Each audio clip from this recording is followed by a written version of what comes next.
So everybody keeps on saying that we need at least 1 million jobs every month, and everybody keeps on asking where are the jobs. So what's your take on that? And second thing is Mudra Yojana, where crores and crores of people have got jobs, and about 80% of them are females. Do you feel that more and more people are making a living, which is not being counted as creating a job, and that's where there is a mismatch? And the last point was on agriculture. What do you feel Modinomics has done on agriculture? Because this is clearly one sector which really needs to flourish, and what needs to be done on this count? Okay. So I think there are three issues there, interrelated, of course. I think the first point is on jobs. So, I think Vajpayee ji had said famously that the job of the government is to facilitate the private sector to create jobs. Unfortunately, I'll just cover on first principles and then come on the data as well. Unfortunately, in India, and it's an understandable mindset, the idea is that government will create jobs, especially in the relatively impoverished, as of now, Gangetic Plain states of UP and Bihar, which is why a lot of the kind of zero-sum politics happens on lines of caste. How to have patronage politics, how to have reservations, understandable from that vantage point. But actually, jobs are created by the private sector. The government's role is to facilitate a situation whereby it is profitable for an entrepreneur to hire somebody, to put it very briefly. So 1 million jobs, I think the jobs number, we are right now in the process of getting better data. It is being debated a lot in the pink papers, the financial press.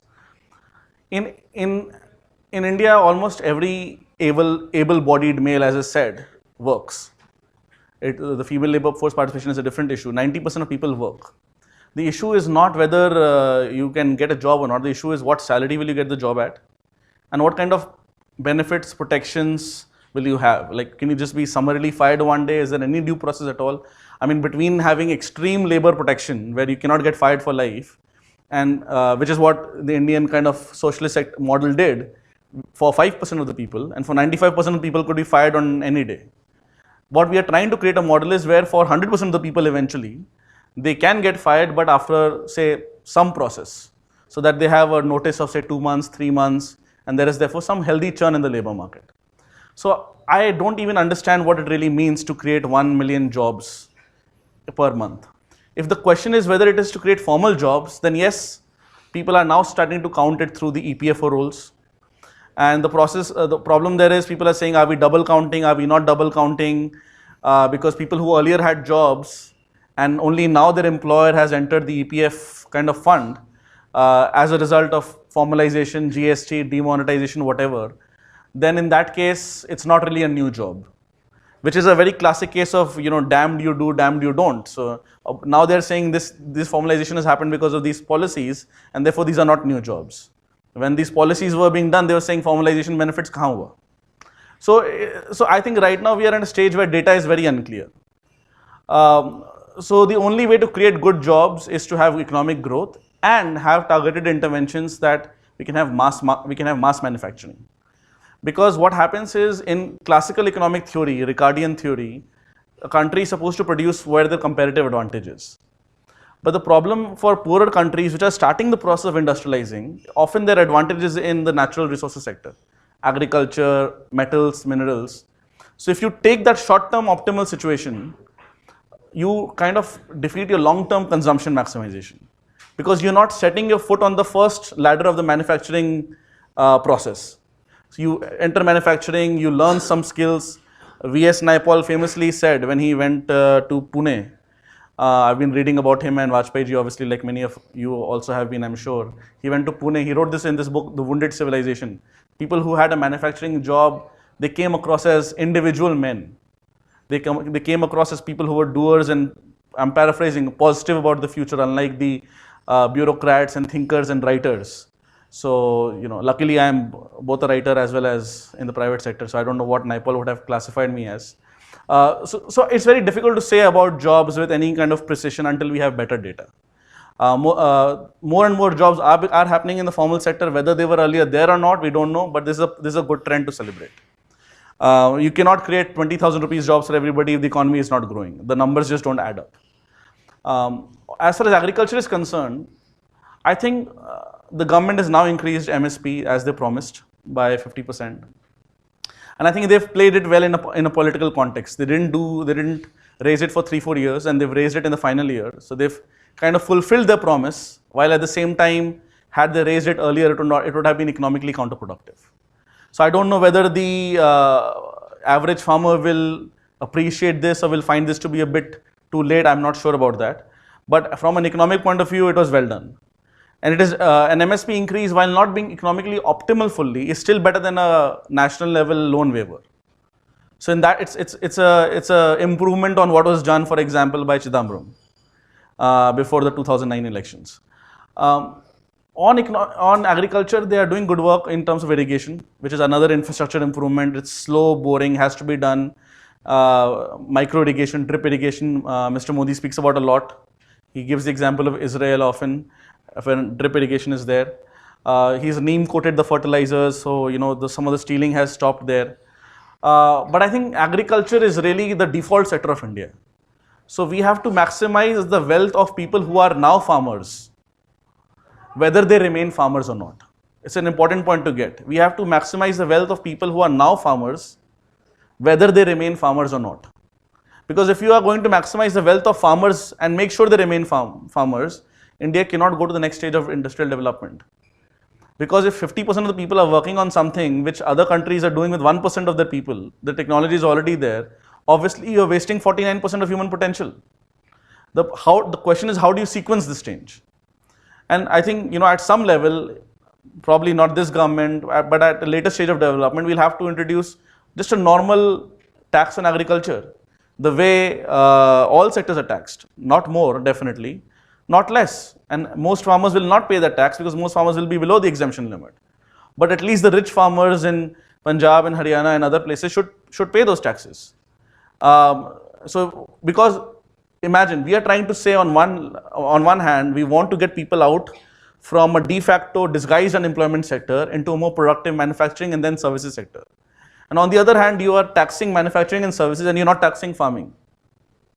But then at the same time, you also have to liberalize all kinds of procurement. And you need to make sure that when the prices go up a lot, you don't have export bans. So you have to be fair to the farmer in that sense. When there is a market surplus, then suddenly, governments over the years have banned or limited exports. Because there is a constant political pull between serving the farmer and serving the urban poor. So I think with technology, with commodity derivatives, agricultural derivatives, with PDS, with Aadhaar, we are reaching a point where procurement can be separated from distribution, PDS.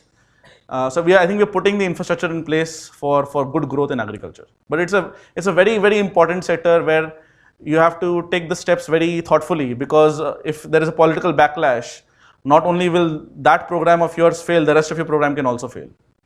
So it's a very complicated way to go about it. On Mudra, see on Mudra, the numbers, as you said, obviously there are a lot of crores of people have gotten small loans. Yes, I think the female employment, whether it is showing or not. Interestingly, when I gave you the example of Bihar's, 25% of Bihar was working in industry in 1800 and was less than 10% in 1900. Research shows that most of the women who were working in 1800 in Bihar in industry were women who in their long afternoons were weaving and sewing. It was a small scale industry of that age. And once Britain kind of colonized India and directly imposed free trade on us, and they were ready with their Manchester mills and we had no idea what just happened, all these women in all these now poor parts of India suddenly lost their jobs. So Mudra might be in a way to kind of reverse that. But beyond that, yes, they are definitely creating jobs, but I don't have the data to speak confidently one way or the other. I have a question about your ideas on the demographic dividend, because that is going to put great pressure on our agriculture as well as living space, and on the environment at a scale that is unprecedented in human history. So, do you think the classical economics will work, especially when the industrialized nations today could export their surplus population, which we cannot? I think that's a good question. I think it will not be an issue for the simple reason we already have agricultural overproduction right now. We are trying not to have agricultural overproduction, but every year we have bigger and bigger bumper crops. The problem with farmers right now is prices are falling because of immerserization. And there's a long, you can generalize this problem, there's a long study of economics which shows that whenever there is a commodity constraint, human ingenuity comes with new production techniques. It happened with oil in the US. Out of nowhere, fracking was invented and shale was pumped out of American Permian basins and Texas basins. There was a Danish female economist called Esther Boserup, who, what you are saying is basically neo-Malthusian, that, that if you have a lot of pollution, population, what happens to productivity? Can people really live? And she said, she's actually famous for agriculture only, that whenever population increased, agriculture innovated to keep up with food requirements. And the same happened with the Indian Green Revolution. And I think the record by now is very clear that lack of food is not going to be an issue. As far as space is concerned, see, the population density of India is around 400 people per square kilometer. So just to give you an idea, what does that mean? That means that 1 kilometer into 1 kilometer is 400 people, which means 100 meter into 100 meters is 4 people, not 40, 4 people, it's a square. So 100 meters into 100 meters is 4 people. Now let us say 3/4 of India goes to forests, to agriculture, to infrastructure, to this and that.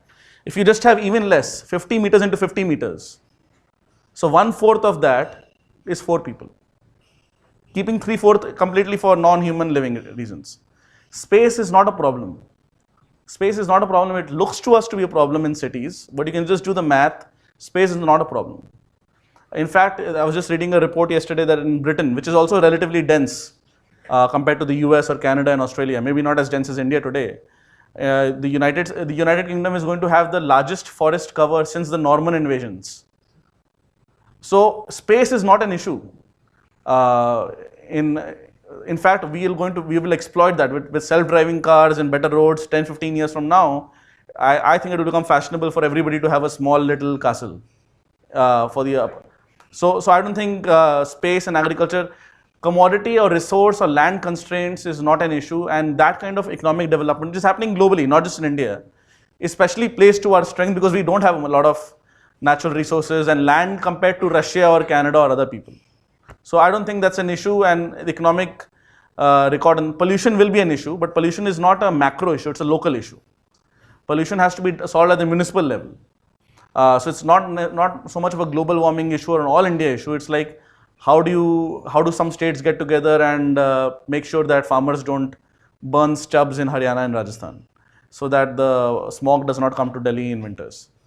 I think the record by now is already clear. India already is 10 times more dense than it was 200, 300 years ago, and it is already 10 times as richer as it was 200 years ago.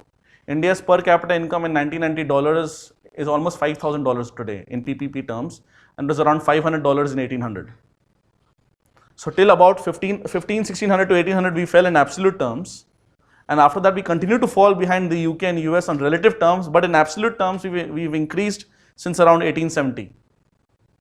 We are 10 times richer almost than we were 200 years ago, and probably 10 times as populated, whatever the number is. So I don't think that's an issue.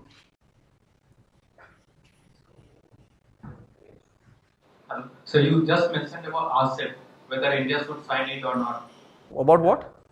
RCEP, yes. And as we are aware, India already is having FTA with several countries, be it ASEAN, be it Japan, Korea, China, Sri Lanka also. So we don't have one with China, I think. No, China. Yes. Sri Lanka. Sri Lanka was the first one we signed, yes. So government is negotiating RCEP very hardly. And so what repercussions do you see if India signs RCEP? Because some chapters in RCEP has already been concluded. Yeah, so I think RCEP. And second question, whether FTAs have delivered sufficiently if we do not go into these regional trade agreements like RCEP, like we opted out of TPP, Trans-Pacific Partnership initially. So what is your take on that? Yeah, so I mean RCP and TPP are very similar. TPP, the US has now left, so it remains mostly an Asia-Pacific deal anyways. As I said, I don't think we should sign RCEP right now. I think the government is negotiating very strongly, you're right. But the things that the government is asking, I don't think the other countries will agree to. So I think the deal will fall by its own as far as India is concerned. And if it goes through, I'm pretty sure we'll have enough protections, because this is the government which actually started increasing tariffs last year. So it would be very strange for the government to then go and sign a free trade agreement which exactly undoes that. So maybe they don't want to publicly say they want to get out of RCEP, they just want to create a situation whereby others just move on. Because then if you publicly kind of say no to it, then our Prime Minister cannot go to Davos and say India stands for globalism, right? So some kind of things have to be projected which are not always necessarily the case. That's a half-hearted effort on the part of the government. Yes, I think it's a full-hearted effort to get what India wants. I don't think that will happen, and therefore India will not join RCEP. But if India joins RCEP getting what we wanted, that's great. The second question was about Whether FTAs have delivered. Yeah, I think FTAs on whole have probably not delivered so much for India. I see India does not have a geo-economic view of this. It makes a lot of sense to have an FTA with Sri Lanka. It makes a lot of sense to have an FTA with Bangladesh, with Nepal. Because see, once you have a free trade agreement, you are also in your economic zone of influence. It might also make sense to have one with Australia. No, I know. I'm saying if we do that, that will make sense. In fact, one of the reasons why, for example, Pakistan has completely refused to do an MFN or a free trade agreement, much less that with India, is because they understand once you are economically integrated, the two Punjabs and rest of northern India, it will be very difficult beyond a point to actually have war even at a subdued level, because the two commerce lobbies on both sides will say, let's not do this. And which means effectively from their point of view saying the Kashmir issue is over. So for India, it's okay if we do it with friendlier economies or smaller economies. In a certain sense, it's okay if we do it with Japan and other countries where we have certain safeguards. But I think not to be too polite or indirect about it, we want to avoid competing with Chinese manufacturing for the next 10 years. So whatever is required to do that, let's do that. Hi, I'm Kamal. Thanks for your wonderful presentation. So you spoke about incentives and as well as reduction of corruption at the top level. But when it comes to governance, at least I personally believe that the elephant in the room is the bureaucracy. Where does bureaucracy? What is bureaucracy? Is the biggest? The elephant in the room when it comes to governance, at least. Yes. When we specifically talk of governance, where does bureaucracy fit into your framework? And I mean, I know that there have been some steps in the right direction. For example, lateral entries being invited. But if you look at the broader picture, recruitment, the incentives mismatch, as well as the way it is structurally, I mean, there are brilliant people in there, but if you look at the structure, there's still a problem at the lower level, middle level, and the top level. So, do you see the need for a big ticket reform in bureaucracy? It obviously has a lot of positives for general quality of life of people, but even from an economic point of view, do you see the need for it? Yeah, so absolutely. Police, judicial and administrative / bureaucratic reforms, I think are or should be the next big ticket reforms, because that goes along with what I was saying. You need to have a state which is limited, which what a lot of free market people would say, but also very effective and strong. So where it intervenes, it needs to intervene properly. And the incentive structures of our bureaucrats are absolutely mismatched. That's true. The top bureaucrats in India need to be paid 10 times more. It's not a fashionable thing to say, but the smartest people are no longer entering bureaucracy. They are quite smart, but I don't think the smartest people are entering bureaucracy. I think that's a fact today.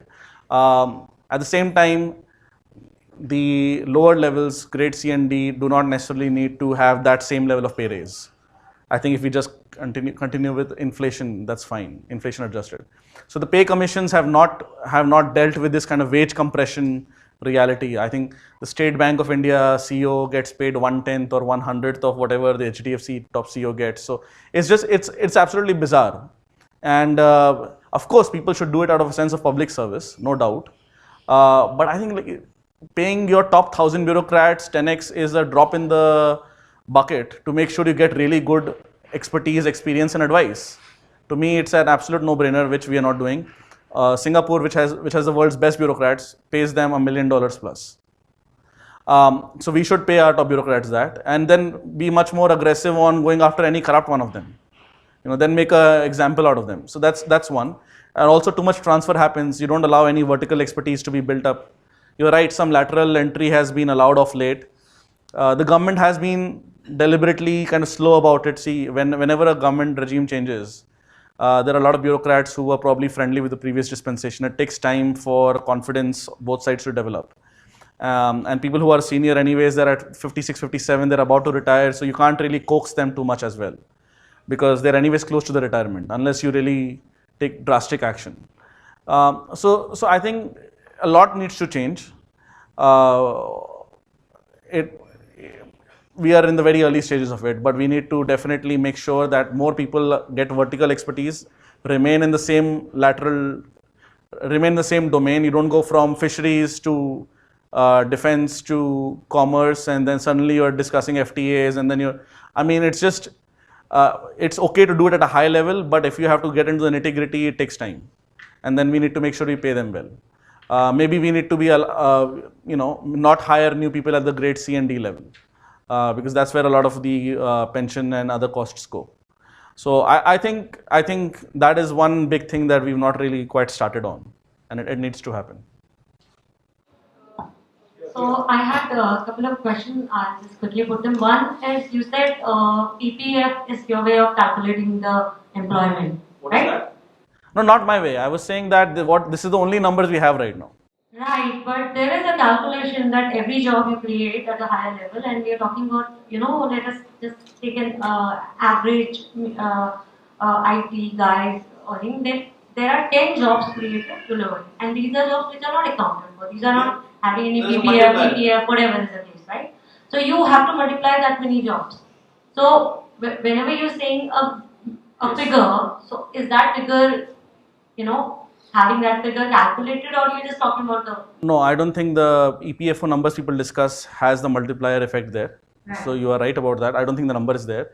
I'm not even sure what the exact multiplier is. There is clearly some multiplier, but we don't know what the multiplier is. So if the BJP government says something, the Congress will say it's not true. If the Congress, unless we have better data, it's very difficult to say right now. I think we just have to accept that right now. We don't have good enough data on jobs, period.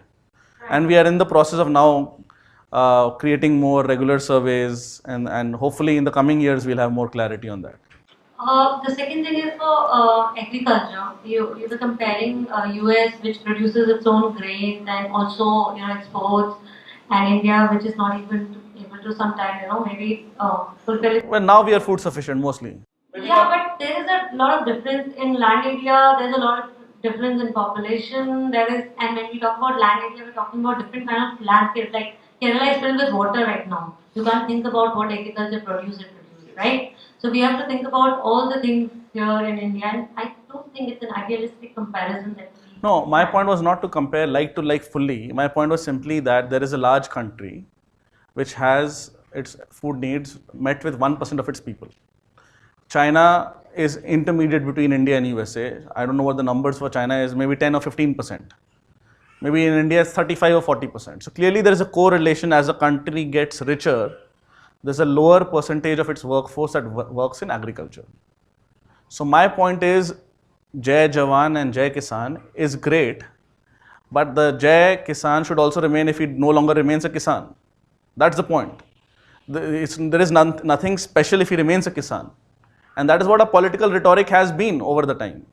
It has lionized a certain kind of rural poverty, and it has kind of looked down upon trade and commerce, which has changed now. In fact, economists have written books on this. Deirdre McCloskey has written Bourgeois Dignity, saying that an economy or a society that looks down upon money making does not end up having a lot of money making, which sounds quite logical to me. So it's not about US or India. We can do it to China also, similar populations. The point is the percentage has to go down of people who are working in farming. More mechanization needs to happen. And there is disguised unemployment there because that technology is already there. India does not need to reinvent tractors or bigger combines or harvesters. It's already there. How do we go about this transition is the question. I think the question is there anything specific, especially that I would focus on what the Narendra Modi government has done? Please have a seat. Better than Dr. Manmohan Singh's government. Please. How has demonetization helped the economy? Okay.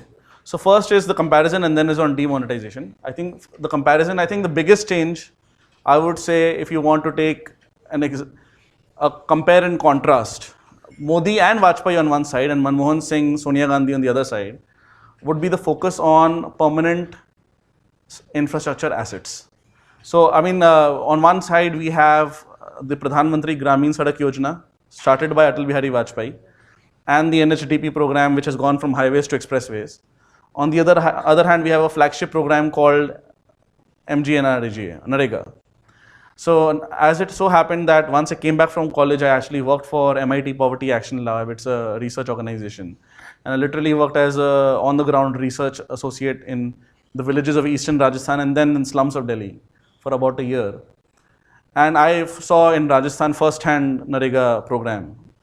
The rules were, and they've been tweaked a bit now, and the program has now gotten less and less allocation, not in terms of absolute terms, but in percentage terms. What you could not use mechanization beyond a point. Yeah, I think 70, what I forgot the ratios, 60% or 70% had to go to labor, 70% I think, and 30% is other you could not spend on any kind of machines, which were basically JCBs, what are called JCBs in villages. So what would happen is where the program was honestly implemented, I did a small report on this with a foreign journalist for Wall Street Journal also. And we did not find like absolutely sure evidence of this, so we did not include it in the piece. We came across a woman who died of a heart attack in a Rajasthan NREGA pit. Because you are basically saying the machine already exists to make this whatever small lake or small road you want to make, but don't use the machine, use a spade to make roads or to make some assets. And as Milton Friedman famously said, you know, if you want to create more jobs, why use spades? Use spoons. You know, like why use your fingers is the next stage. In fact, V.S. Naipaul does write in Wounded Civilization that in some municipal cleaner in Mumbai, she's literally picking the dust from the roads because as India is kind of creating these feather bedding artificial jobs. So Narega was a big kind of side tracking, whereas what has happened with PMGSY and of course with highways is you connect to villages, and some people, I think including Credit Suisse's Neelkant Mishra, have done reports on the PMGSY. And they say that suddenly once you connect a Pakka road to a village, there you see small kapde ka dukan, you see small clothes shops where earlier the women would see it. You would start seeing, you know, these Pepsis and Lay's small shops. A lot of things which were done in-house was now in the commercial market, which is the basic way how growth works. If you go back to Adam Smith, he writes, right, the specialization, the division of labor is limited by the extent of the market. And the extent of the market is limited in turn, partially, by whether you can travel from point A to B and sell stuff from point A to B.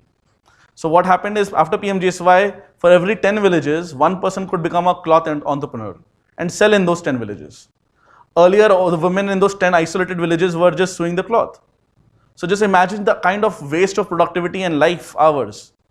So I think the reason why the Manmohan Singh government, so I don't think personally that Dr. Manmohan Singh's heart was in it, but whatever, he was responsible for it. The reason they did was because they thought it will win votes. And they kind of showed that there is kind of big program which has happened, Noblesse Oblige, we are giving you people jobs. And he would go to these activists and say, why don't you just give them some cash transfers, conditional cash transfers? Agar aapko asset hi banana hai, get an asset made by a proper JCB and give people you want to give proper cash transfers. So then the activist would say, well, but no, that's free money. They need to work for it. And then these suddenly leftist people became rightist. We don't want to give them free money. We want to make sure that the old person works in the sun at the age of 70 till he dies. So I think what happens is when you have the mask of good intention on you, any kind of nonsense can fly. So Narega was a good example of that. So what the Modi and Vajpayee governments have done with the PMGSY and NHDP is something that takes longer to give political credit. The gestation period is longer. So it's not obvious to people that this is going to benefit us. Unless we discuss this as a community, we understand there is more education, it is difficult to appreciate that. So that's on the comparison point. And what you said about demonetization, I think of demonetization as a very sui generis, completely unique experiment. It had happened twice earlier in India, but that time the notes it applied to was not that large a part of the currency in circulation. So if you applied it to whatever 500 rupee notes in 1979, nobody really had 500 rupee notes in 1979. So whereas in this case 86 or 87% of the currency was impacted. So it was, I don't think any economist could have thought kya hoga. It was completely a jump in the dark. As it so happened, people behaved remarkably peacefully. We've not heard of any riots or anything. Now, whether it was worth the trouble or not is a good question. I don't know whether we can categorically say that right now, but there seems to be a financialization. The cash to GDP ratio has come back, but a lot of the assets are not going to real estate now. They're going to, say, mutual funds. They're going to bank deposits. People are opening banks along with other schemes like Jan Dhan Yojana and so on and so forth. So I think it is more of a statement that we will have a different kind of society. It got the attention of the country completely that, maybe pay your taxes, maybe don't hide, maybe have a company that is registered. How successful it will be will depend on the other programs of Narendra Modi, as well as whether he gets re-elected and completes this program. So it's very difficult to isolate the particular impact of demonetization. I see it as a larger part of a larger step towards financializing and formalizing the economy. To implement GST was also very slow. GST has still not been fully implemented. The e-way bill just came in April of 2018, and even now it's not been fully implemented. I suspect it will be full hardcore implemented after the next year's elections. It has been 80 to 90% implemented. And already we are seeing some benefits. At least we're not seeing those trucks on state boundaries, which goes back to the first principle of their heterodox recommendation: have an internal market. So it's a good step. But see, the Germans made an internal market in 1818, Zollverein, and they finally got the German Empire in 1871. It took them almost, in fact, more than half a century to create an internal market. So if GST and other steps create an internal market infrastructure in 5-7 years, I think we are doing well. How do you look at the threat posed by automation to the Indian growth story? Because by the time we get into manufacturing, maybe it will be too late.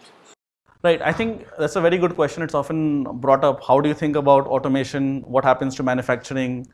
All kinds of technologies are coming up, including 3D manufacturing and so on and so forth. We are seeing some early stories about Adidas bringing some production back from Southeast Asia to Germany because now you just need robots, you don't need a lot of hands. I think for India at least, automation will be a great benefit, because automation does not so much as replace people as it helps them work with people to do something more. So some people call the term cobot instead of robot. They use cobot as in a co-working robot. So it is more of an issue of people who got used to $50,000 analyst jobs in Boston, and suddenly people getting $10,000 can compete with them living in Bangalore. It will be more of an issue for them, and there will have to be a transition period on that. But for manufacturing specifically, I think India has anyways so far historically in the last 10-20 years done better in higher technology manufacturing than lower technology manufacturing. The auto component, auto ancillary industry around Pune, in Manesar, in Chennai region is world class. I mean, they are as good or as bad as the ones in China or Germany. Where we have failed is the mass manufacturing one. I think by the time we have very good robots that can do everything the human finger can do and all that, we still have another 10 years, at least. So which is why I said, for the next 10 years, if we can make sure we don't directly confront the competitiveness of Chinese manufacturing, real or government subsidized by their government, I think we can still prevent that kind of manufacturing negative effect for the next 10-15 years. And to avoid competing the Chinese, you're recommending A moderate tariff, yes. So just because it's a simple, why moderate, why not go whole now? How will See, the reason why you don't go whole hog is because ultimately then you go towards the free market argument, which is Frederick Bastiat. The point of any economic activity is not production, it is consumption. We don't produce to produce, we produce to consume. So ultimately, a tariff is a tax on consumption. It is called a tariff, but it's basically a tax on my consumption. What we are saying is, if something is intrinsically much more important, much more better produced by China, beyond 20-30% also, then fine, let them make it, so long as it is not strategic, so long as it is not defense weapons or steel or iron. So the argument is therefore in the moderation of it, because the point is, agar aap 50-70% mein chale jaoge, and not just against China, the rest of the world, you have no real incentive to keep up with technology also. So it is like you all have to win, you are running a 100-meter race for the Indian consumer's rupee. I'm just letting the Indian manufacturer or a foreign manufacturer working in India, starting in India, start at meter 5. But agar meter 5 at 10 pe bhi start karke the other guy is winning, then fine. That's the thought process. So if India around me do seem to be moving forward, are we moving fast enough? So say comparing India with say US in per capita levels, the relative differences have grown say in the past 50 years. Do you think India will be able to catch up? I think that's a very good question. I think I had alluded to it very briefly in my talk. Just as again, I'll repeat it. India has 30 times less per capita income at market exchange rates than the United States. We are at 2,000, they're at 60,000. Around the early 90s, it bottomed out at 100 times less almost. So it actually, the bottom out has already happened, maybe in the early mid 90s. So then they were around, I don't know what, $30,000 and we were around $300 in the current dollars. So the process of convergence has already started.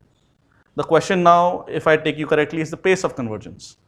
Convergence has already started. The 1,000-year decline has stopped roughly at the end of this millennium, 10 years before maybe, and now we are converging.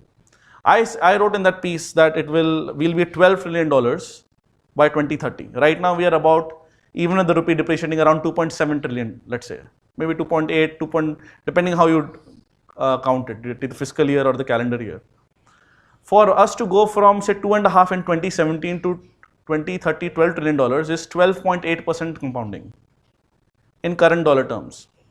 Sounds a lot because we hear 7-8% growth, but I'll tell you why it doesn't sound a lot. Because in the last 15 years in current dollars, we've already compounded at 11%. That's the reality of India. We've already compounded. Why is that? Because we grow at rupee terms, say 8%. Then there is an inflation on rupee terms, which is now say 4%, 12%. So then there's the question of what happens to the rupee versus the dollar. So for us to grow at 12.5% roughly in current dollar terms from today to 2030, which will take us to $12 trillion, which is more than what Mr. Mukesh Ambani said, $10 trillion is more than what other people expect. I think it's doable because what has happened, without getting into too much economic details, is the real exchange rate of the rupee is appreciating. So without again, once the country's convergence starts, what happens is the currency also starts appreciating, not in the nominal terms, not what you're seeing in 65 to 70, but in real effective exchange terms. And in real effective exchange terms, actually under Modi, the rupee has appreciated very strongly. So you have to look at two things. You have to adjust for inflation differences, and you have to look at a basket of say 6 countries or 36 countries with which you trade the most, and you have to weighted average by that. So India, some people say 15%, 20%, you can look at RBI numbers, we can go to BIS numbers. So the Indian rupee has already started the process of convergence. And the same thing happened with China, by the way. After 2005-6, when they finally partially floated the currency, the Chinese yuan was at one point, even in nominal terms, 8.5 something. Then it went to 6 yuan per dollar, and right now it's 6.9 yuan per dollar. So it actually appreciated, even in nominal terms. In real terms, it appreciated even more. So I think we will converge quite rapidly. We need to make sure we build the infrastructure that's required for it. The Chinese have built a massive high-speed rail infrastructure. We are not even started yet. We are still on the expressways. From Lucknow to East UP, Mr. Modi has now inaugurated an expressway. Abhi tak it was from Delhi, Noida to Agra, then Agra to Lucknow, and we are getting the oldest expressway we have for a long time is Mumbai-Pune.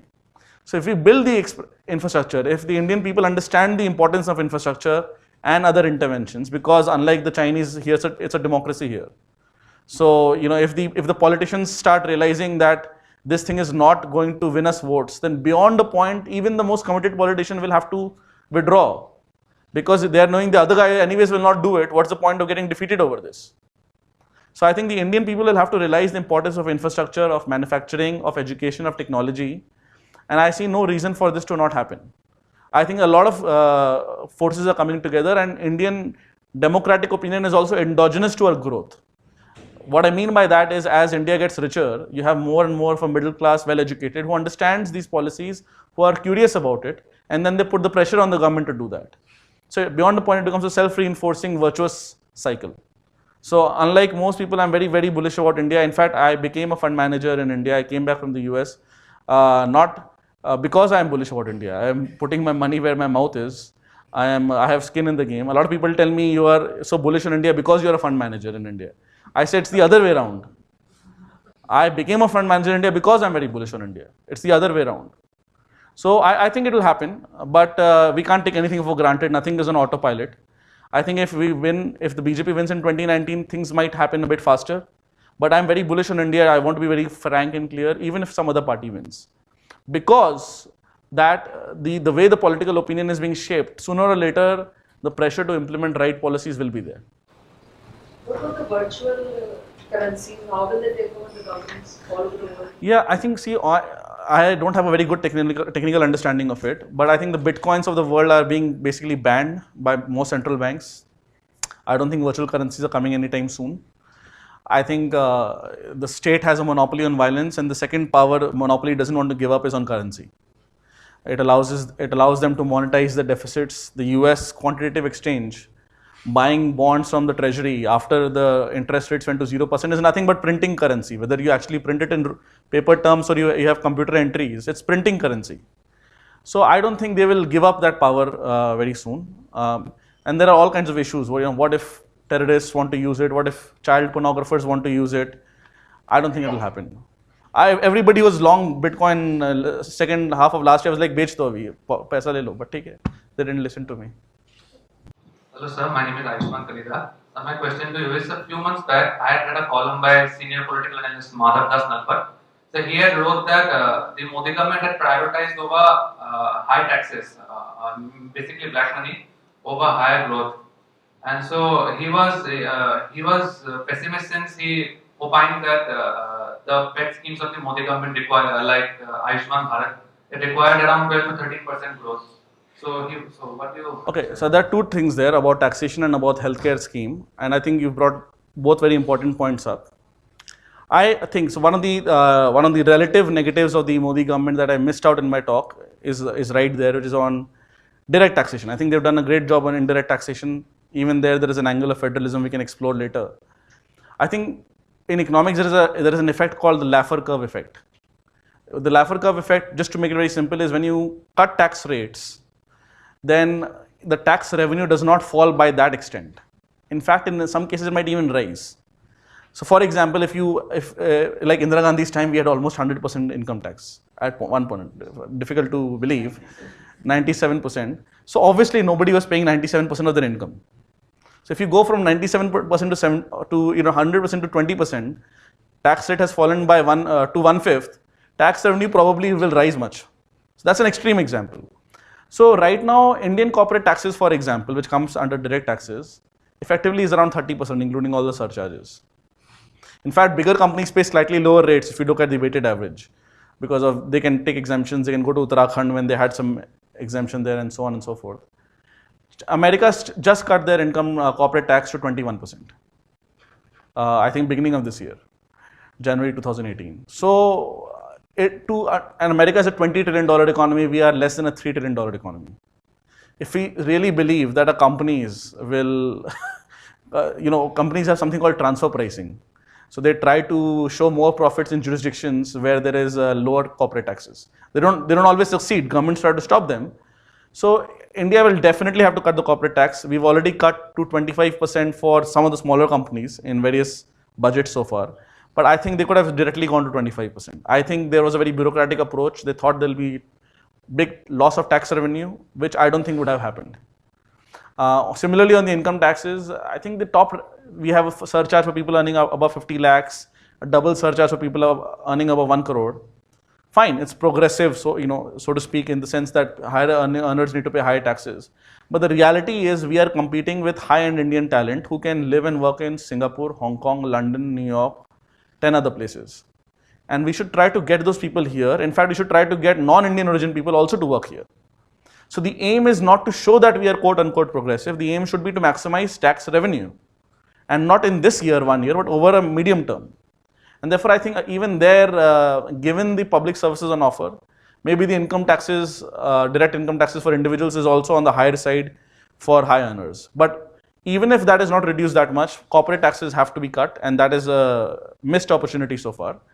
On healthcare, Yeah, I think growth will happen. So I think revenue will come. So in that sense, I disagree with that analyst. A broader point is there's not much debate happened, and I think that's a weakness of the Indian political system more than any one government. We have a parliamentary system. The US is a presidential system. And people think the parliamentary system is weaker than a presidential system, but actually the prime minister is much stronger for domestic policy than the United States president because they have division of powers, they have separation of powers. So just as a point, if you just quickly compare Obamacare and Modi care, the way it came out, not the pros and cons of the policy. In Obamacare, there was debate for 2 years in their Senate and House. Some Democrats voted against it, some Republicans voted for it, and they had to give and take, what is known as log rolling in politics. Whereas in India, all policies, whoever is in power, is effectively formed in the PMO, and then the parliament rubber stamps it because of anti-defection laws, you can't go against it. You are not a prime minister if you don't have a majority in the parliament, so the two positions are interlinked. So there are many issues there, but I think as far as resources for Ayushman Bharat in the first few years are there, I think we'll have enough resources, limited rollout. The longer problem is what kind of entitlement are we creating? Are we following an open-ended entitlement?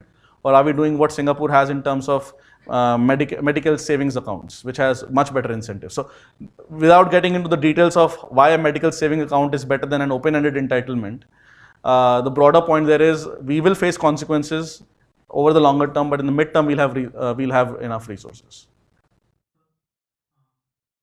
So there's a lot of information that has come from your side today, so I wanted your opinion on 3 things. So I think we have to look at the Vajpayee regime and the Modi regime as 2 very distinct governments. As far as disinvestment is concerned, don't you think that the Modi government's attitude has been very laid back? Especially, they are not able to make up their mind whether they want to privatize Air India or not. When they decide to go ahead with it, the conditions that they lay down are very, they're not favoring disinvestment really, and which is also the case in a couple of other PSUs, I believe. The second issue is about public sector banks. Don't you think that we don't need 20 public sector banks which often serve as institutions of crony capitalism, and the government hasn't done enough to club them or to consolidate them? And the third thing, sir, I wanted to know from you about the economics of oil, because I believe the government has self-admittedly said that they are following a very socialist sort of approach of taxing people who can afford to pay. So, or socialist. So the 3 questions are on PSUs, PSBs, and then oil. So I'll just take it in reverse order. I think first of all, I personally think actually petrol and diesel in India should be taxed more, not less. So this obviously is not a great, political seller, which is why I will never be a politician. But the reason is very simple. Besides what economics call Pigovian taxes to curtail externalities and pollution, there's a geopolitical reason as well.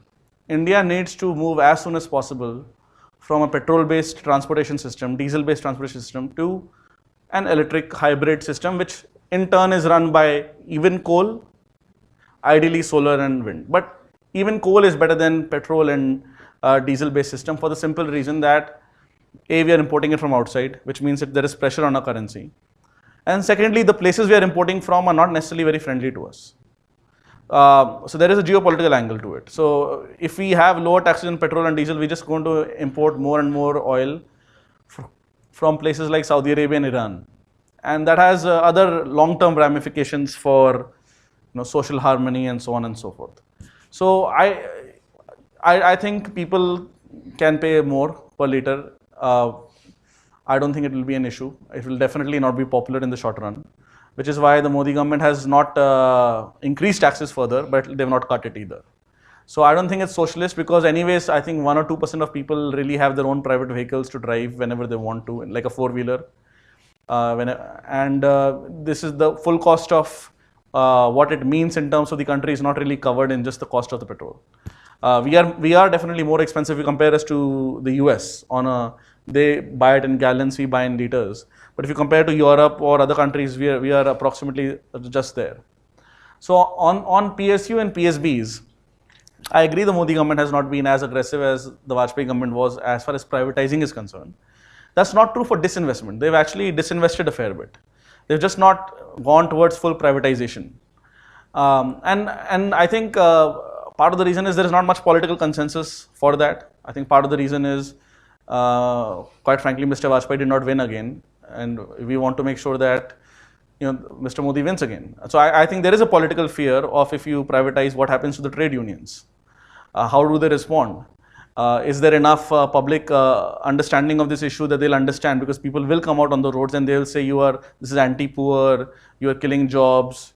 Even something as I think when Kingfisher Airlines, not even a public company, not even a government company, was about to go bankrupt, all their Jet Airways. They went to Raj Thakre. Yes, exactly. All the air hostesses and the pilots were like, "Ye kya hua raha?" Because in India there is just an entitlement to a job. So unless that mindset doesn't change, it's difficult.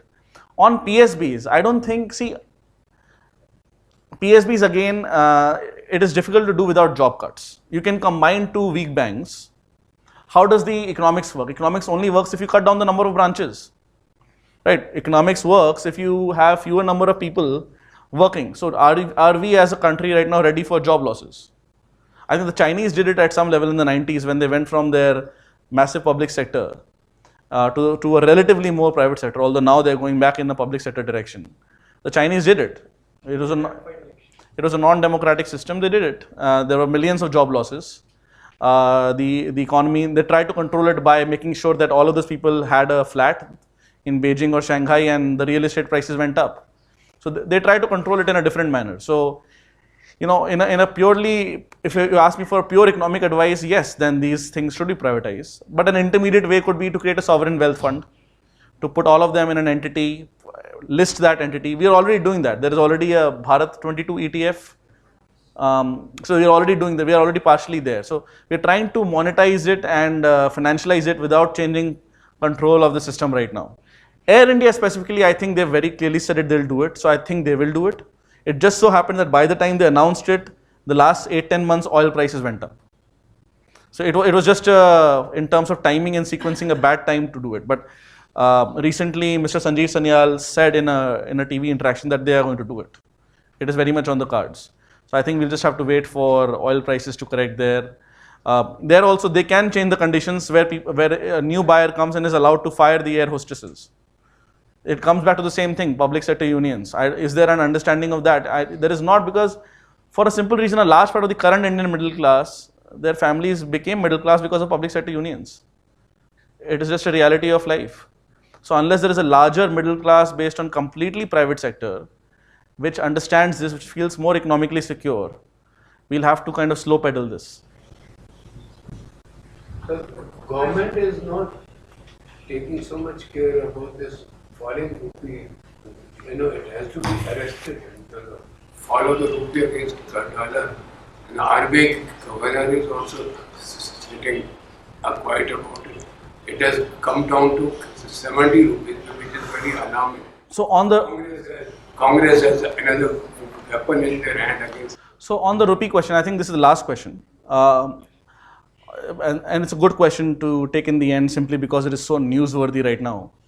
See, as far as the rupee dollar, again, as I'm saying, you have to look at it against a basket of currencies, inflation adjust. We'll take one more question if Rahul allows it. Okay. So if you look at where the rupee was in say August 2013, 68, 69, and if there is just a 3% difference of inflation between US and India having 3% more inflation every year, the rupee should have been at 80 right now. So a 3% more increase in inflation against another currency means your currency, other things being equal, should depreciate by 3% in nominal terms every year, which over 5 years takes you from 68, 69 to 80. In fact, against the dollar, we've remained relatively there in nominal terms, which means in real terms we've appreciated. For other currencies like the pound and Australian dollar, we've actually gone up in nominal terms, which means we've gone up even more in real terms. So yes, the Congress or any political demagogue from either side, of course, can say this, which is why, as I said, in the 1950s, one of the reasons why inadvertently the license Raj became strong was this political fear of devaluing the rupee. It was a fixed exchange rate. People did not understand this. It was very unpopular when it happened finally in 65, 66 also. And to prevent that, we ended up adjusting and employing much worse policies like the license Raj. So the rupee has a natural rate. I think it will not further depreciate in the coming years in nominal terms because of my understanding of real appreciation. But whether that happens or not, it has to be eventually left to the market. The RBI does intervene whenever there is very high buying or very high selling. So around 69.8, 69.9, RBI was buying actually a lot of rupees, selling dollars, which is why we had already crossed $400 billion, I think, last year in foreign exchange. And we are still around that because RBI has been selling dollars. But the idea for RBI is not to take rupee to a certain number, but to make sure that any decline or increase is orderly. There is no panic in the market. So I have no easy answer to that except to just explain that the rupee should actually have been much weaker in nominal terms against all currencies, but it's actually much stronger if you adjust for inflation and look at all currencies including the dollar. Question ये है कि अच्छे दिन कब आएंगे? More seriously, if I ask you, what is the fundamental difference between Sonianomics and Modinomics at fundamental level, minus corruption and cronyism, of course? So I think अच्छे दिन तो पता नहीं कब आएंगे. अच्छे दिन is such a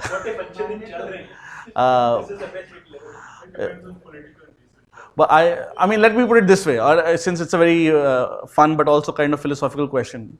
I think our generation, the millennials, are extremely fortunate. The generation that was born before us often had to leave India, couldn't do much in India, they were frustrated. And the generation that will be born much later will be born very comfortable, having seen India to be converged. So we get to live through this exciting journey and see the convergence. So in that sense, it's achhe din. On the question of Sonianomics versus Modinomics, I think the ma'am here had asked this question. One big point I had mentioned was infrastructure. So I don't want to repeat the point, but infrastructure is one big point. Creating long-term assets. Actually, Modinomics has doubled down on infrastructure. The rate of highway construction has doubled compared to the last years of the UPA and will further increase because the awards have been even higher than the construction. So you can agree that Vajpayee Modi, there is a airports, riverways. After a long time, we are reviving the concept of internal navigation of riverways, which is especially suitable for high volume, low value goods where time is not critical. For so as this gentleman here, Manish, has rightly said, because I follow this company, I know this company, they already started transporting what is known as, using not just the rivers, but the domestic coastline. So you can go from Chennai to Bengal, instead of the highway, you can just travel it on ships. So we are doing a lot of interesting stuff there. So besides infrastructure, I think the big key difference is the approach towards governance. So we had exemptions, exception, patronage-based model there. It was basically corruption. It was justified as we need to raise party funds. So okay, maybe it's more than corruption in the sense that it is a lack of discretion. So Modinomics means a lack of discretion. One of its aspects is less corruption, but the other aspect is there is more predictability. So we are going closer towards rule of law. If you want to invest in even a smartphone plant, even the tariffs they've done it in a phased manufacturing program way. So they've already communicated to all manufacturers, Indian, Koreans, Japanese, that we'll have this much of a manufacturing tariff increase after 6 months, after 12 months, after 18 months. So they can look ahead and they can plan. So we don't have retrospective taxes right now. We've not necessarily deleted the amendment, but we've not used it. So there is an understanding that just going out and expropriating whatever you want to may work in the short run, but has a long-term, very negative impact on the economic environment. So there is a rule of law system. I think there is infrastructure. And I think finally, something very interesting is the psychological impact, how to look at India, which is not in policies, but see, whether again Vajpayee, when he said that India will grow at 8%, which India did eventually, despite the fact that he lost power, he was made fun of saying कि ये मुंगेरी लाल के हसीन सपने हैं. This cannot happen. And the view that India cannot become an economic superpower is so kind of intrinsically accepted by us that we actually, even the reason why we are still right now so worried is we are competing with China. Mentally, we are still not competing with America.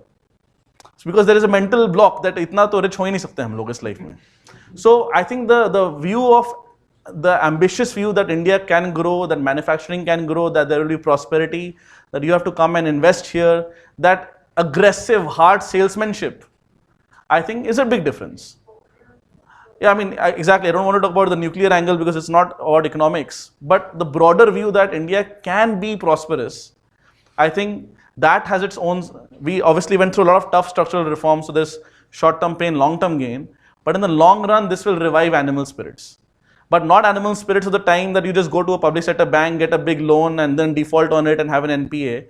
Not unsustainable growth, but this will help kind of juice up the energy for sustainable growth.